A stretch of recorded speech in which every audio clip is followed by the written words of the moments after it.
Shalom saudara sekalian, hari ini kita kembali merenungkan firman Tuhan, dan firman Tuhan diambil dari Hakim-Hakim pasal 10, ayat 10 sampai dengan 16. Lalu berserulah orang Israel kepada Tuhan katanya, "Kami telah berbuat dosa terhadap Engkau, sebab kami telah meninggalkan Allah kami lalu beribadah kepada para Baal." Tetapi firman Tuhan kepada orang Israel, "Bukankah aku yang telah menyelamatkan kamu dari tangan orang Mesir, orang Amori, Bani Amon, orang Filistin, orang Sidon, suku Amalek dan suku Maon yang menindas kamu ketika kamu berseru kepadaku? Tetapi kamu telah meninggalkan aku dan beribadah kepada Allah lain. Sebab itu, aku tidak akan menyelamatkan kamu lagi.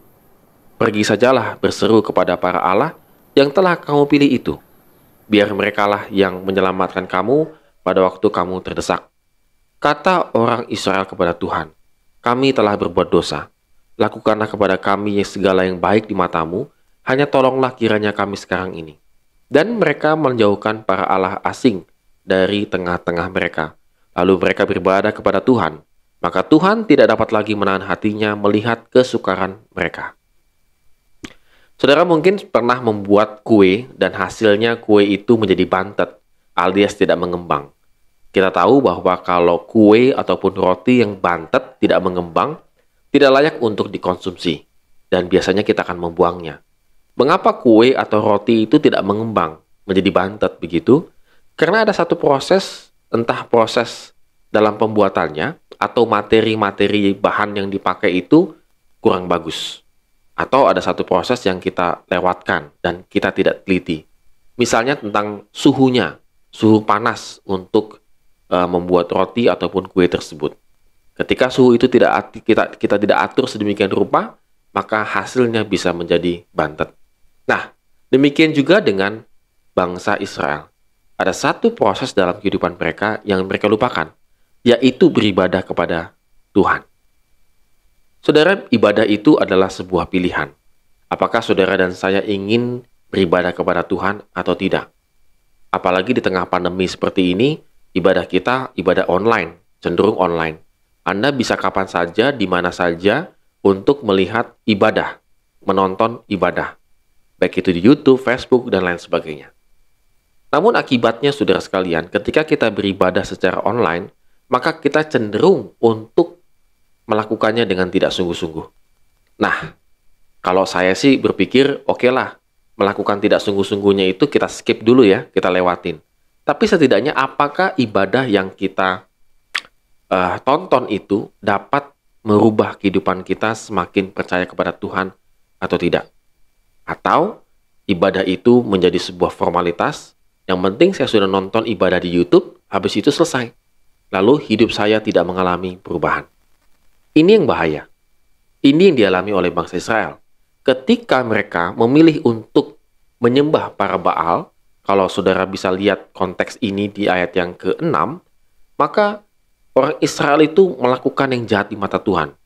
Itu mereka beribadah kepada para Baal, para Asitoret, allahnya orang Aram, allahnya orang Sidon, Moab, dan juga Amon, bahkan orang Filistin. Jadi artinya mereka telah memilih untuk tidak menyembah kepada Tuhan. Nah, saudara sekalian, apa yang terjadi dalam kehidupan mereka? Mereka diserahkan kepada Bani Amon dan mereka mengalami penindasan yang sangat luar biasa. Nah, akhirnya mereka sadar dan bertobat, ingin kembali kepada Tuhan.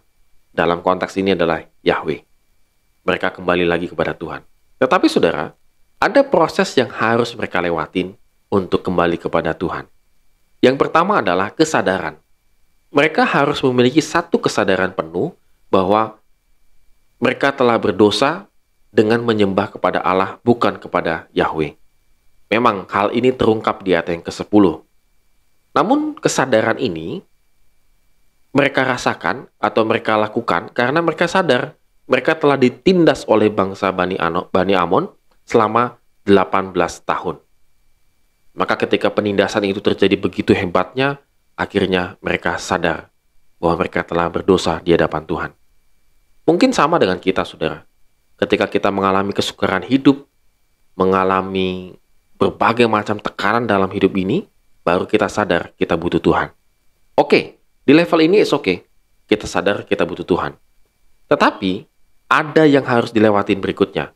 Yaitu yang kedua, koreksinya Tuhan. Ayat 11 sampai dengan 13. Tuhan tetap mengkoreksi pikiran mereka. Tetap mengkoreksi kehidupan mereka. Karena Tuhan kembali lagi mengingatkan bahwa aku dulu itu pernah loh menolong kamu. Kebaikan-kebaikanku itu kalau diingat seharusnya membuat kamu tidak lagi mau menyembah kepada Baal, tetapi menyembah kepada Tuhan. Nah, saudara, ini kita bisa melihat bahwa koreksi Tuhan itu penting sekali. Dengan sangat tegas Tuhan mengatakan, ya kalau perlu, aku nggak perlu lagi menolong kamu begitu ya. Seolah kayak Tuhan itu ya dibiarin aja begitu ya. Ini untuk menyadarkan mereka bahwa Tuhan itu telah berbuat baik kepada mereka. Proses ini pun harus kita lalui, saudara. Kalau kita hitung betapa baiknya Tuhan dalam kehidupan kita, maka kita pun seharusnya tidak meninggalkan Tuhan. Tetapi yang terjadi dalam kehidupan kita adalah kita seringkali melupakan kebaikan-kebaikan Tuhan dalam kehidupan kita. Lalu proses yang ketiga, yaitu tantangan di ayat yang ke-14. Tuhan menantang mereka. Ya sudah, kalau kamu telah memilih beribadah kepada para Baal, datang kepada mereka, minta pertolongan supaya diselamatkan. Tetapi bangsa Israel pun benar-benar tahu tidak mungkin itu terjadi. Di sini sebuah tantangan, sebuah boleh dikatakan komitmen yang dinyatakan oleh Tuhan kepada bangsa Israel.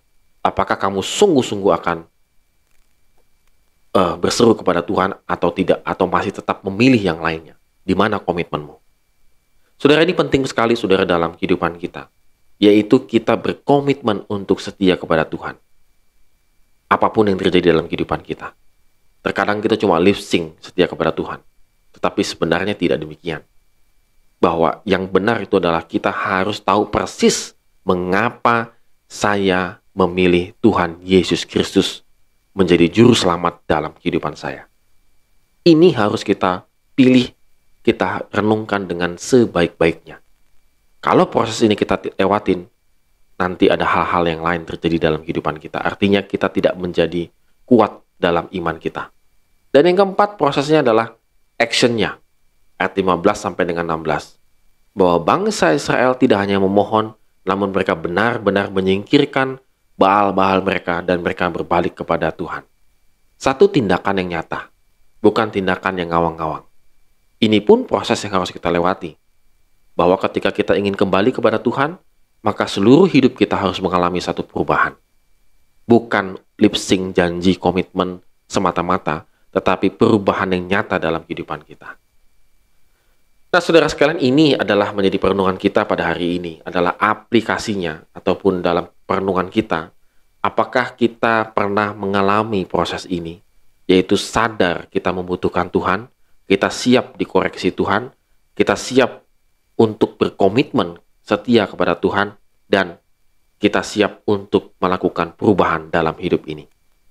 Jika proses ini tidak kita lewati, atau proses ini kita abaikan, saudara, maka jangan-jangan iman kita menjadi bantet, tidak mengembang, dan rasanya tidak enak. Amin. Tuhan Yesus memberkati kita semua.